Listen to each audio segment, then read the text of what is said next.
Hey everybody, welcome back to the Chaotic Little Book Corner. My name's Acacia. Today I'm going to be doing the Be a Good Human book tag. I was tagged by Jen Campbell. She said anybody who hasn't done this, she wants to kind of reboost this tag. So I'm going to tag Amy Jane Smith, Adam from Memento Mori, Amanda Center, the restricted section, and Blatantly Bookish. I really challenge you guys to do this. The way that it works is you just go around your shelves, gather up some books that you think inspire you or help the conversation as to being a good human.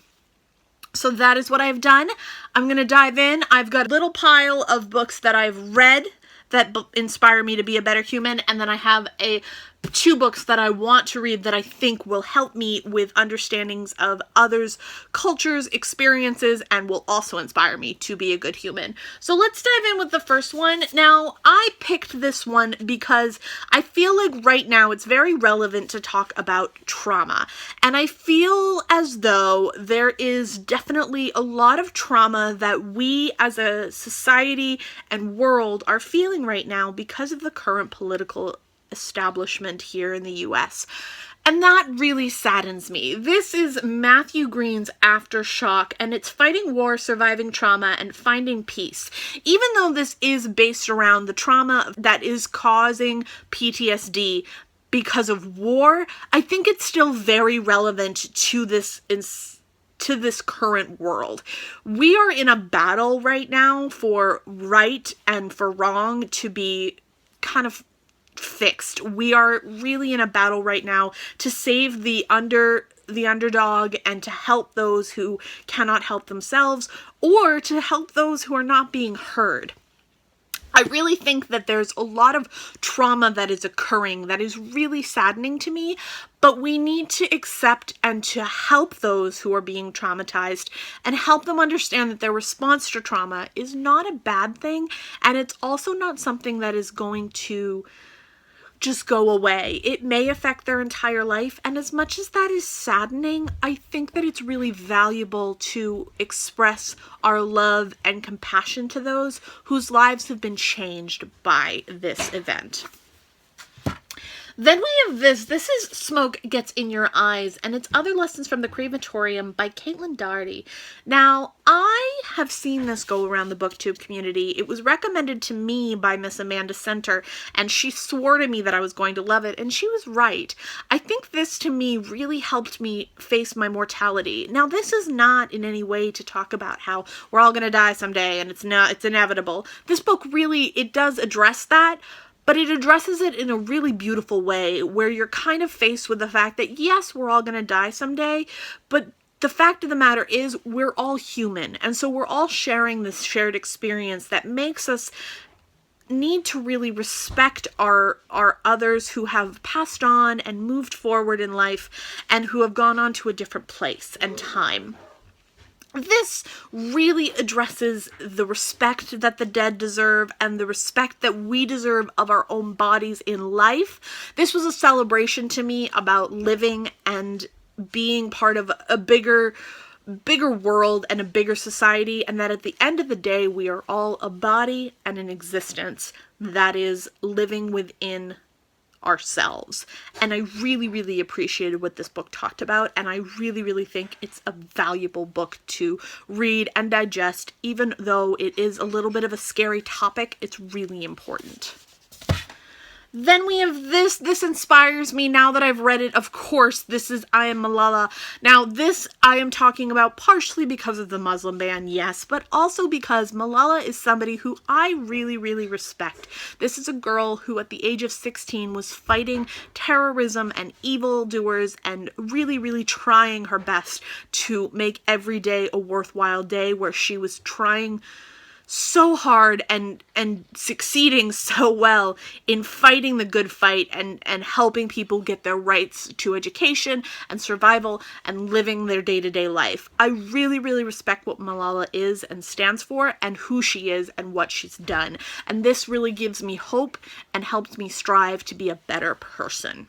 Now this I could hold up and talk to you about how it's such a horrible system and all of these terrible things. But I think what this really needs to stand up and say is, yes, this is the new Jim Crow. This is mass incarceration in an age of color blindness. Yes, it is a problem. Yes, it is an issue. But it's an issue that we're now talking about, that we're now aware of. And we need to kind of help each other find ways to combat this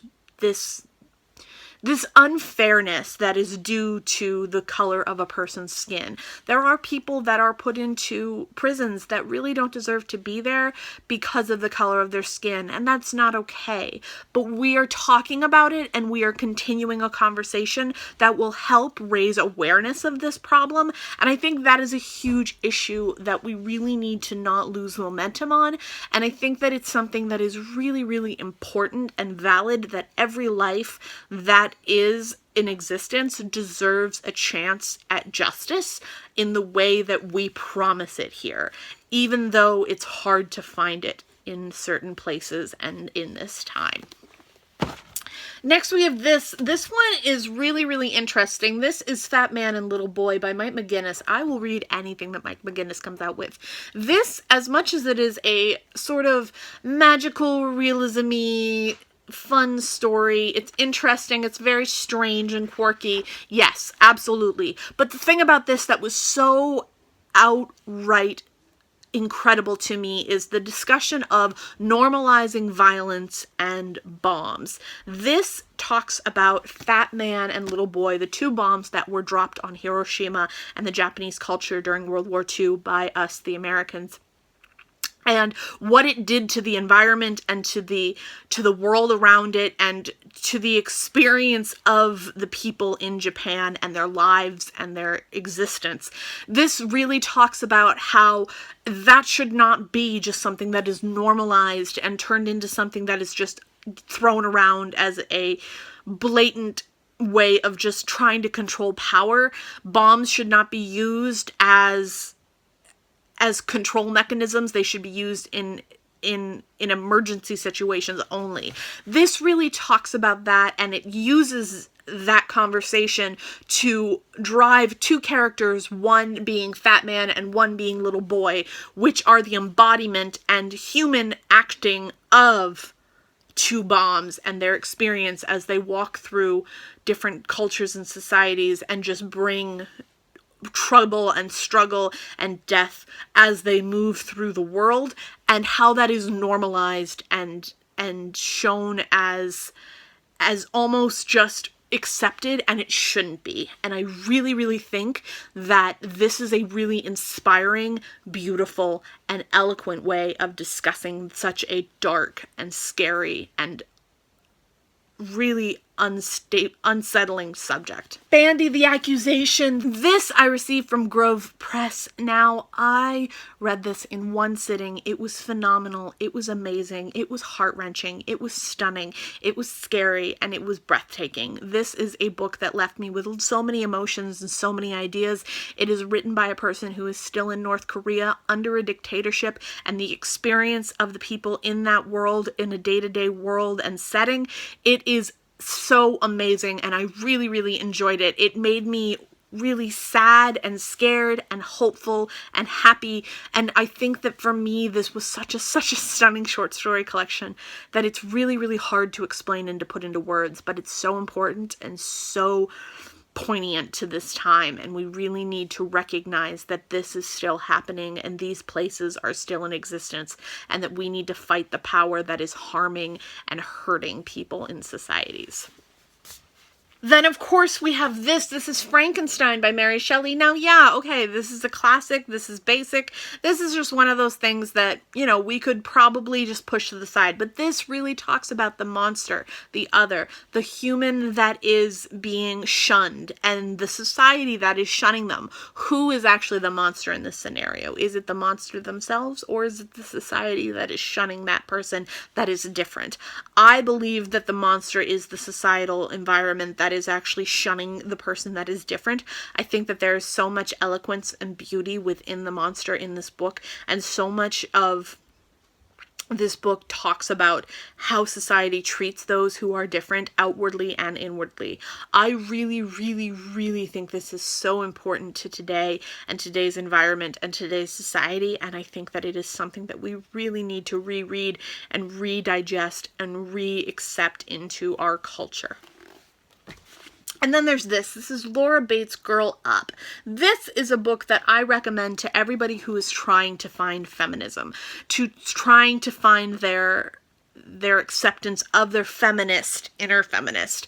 I am a feminist because I believe that all genders are equal. I believe that all genders' rights are all human rights.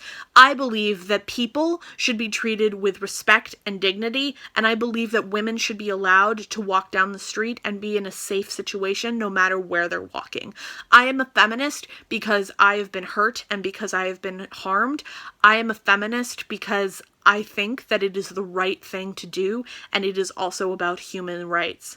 I am a feminist because I want to fight back. I am afraid, I am scared, and I am nervous. And I think that for me, I didn't think I was smart enough to be a feminist for so many years, and I wish I'd been one sooner. Now, the two books that I have left are two books that I have not read, and those are I Am Sorry to Think That I Have Raised a Timid Son by Kent Russell, talking about gender as a male and the expectation that men have for other men and people in society have for men, the idea that being sad or being upset is not a male feeling that they should have. I really think this is important and valid, and I think that there are so many men out there who could benefit from knowing that it is okay to have emotions and feel and to have sadness that is not anger. I think this is a really important book, but I have not read it yet, so I want to learn more. And then this, of course, is They Poured Fire on Us from the Sky, the true story from 3 lost boys in Sudan. Now, this is something that I truly think I need to read and I have to read, and I'm hoping to read it this month during Black History Month, because I want to have an experience where I can voice that I know what's going on and that I sound informed. I want to understand, but I know that to understand is to be awake, and to be awake is to be hurt, and it's gonna suck, and I know that I'm gonna struggle with it, and I know that it's gonna make me really sad, but I need to do it, and I need to understand. And so I'm really driving myself to read this and Roots for this coming month, for Black History Month, and I'm nervous, and I'm afraid, and I'm excited, and I am very, very driven to do this. So, as a Be a Good Human kind of pushes through and goes out into this world, I want you guys to know I am here to be a good human. I am here to understand your stories. I am not here to judge if anyone is feeling low or sad. I may not respond to you immediately because I myself am there right now, but you guys feel free to use my email and reach out to me if you need to discuss or to process. I am here because I want to help and because I want to be a good human, and I hope that you are here for the same reasons, and I hope that you know that reading is one of the best ways we can be a good human, and I will see you next time.